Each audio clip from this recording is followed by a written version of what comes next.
ಕೊರಟಗೆರೆ ತಾಲೂಕಿನಲ್ಲಿರುವ ಗೊರವನಹಳ್ಳಿ ಪವಿತ್ರ ಕ್ಷೇತ್ರವಾದ ಶ್ರೀ ಮಹಾಲಕ್ಷ್ಮಿ ದೇವಾಲಯದಲ್ಲಿ ಪ್ರತಿ ವರ್ಷದಂತೆ ಈ ಬಾರಿಯೂ ಕಾರ್ತಿಕ ಮಾಸದ ಕಡೆ ಶುಕ್ರವಾರವಾದ ಇಂದು ಲಕ್ಷ ದೀಪೋತ್ಸವದ ಸಂಭ್ರಮ ಮನೆ ಮಾಡಿದೆ.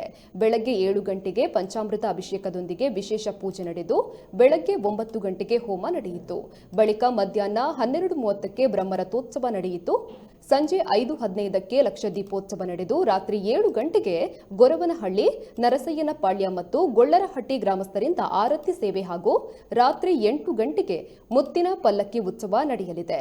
ಇನ್ನು ಕೊರೋನಾ ಹಿನ್ನೆಲೆಯಲ್ಲಿ ತೀರ್ಥ ಪ್ರಸಾದ ಹಾಗೂ ಅನ್ನ ಸಂತರ್ಪಣೆಯನ್ನ ರದ್ದು ಮಾಡಲಾಗಿದೆ.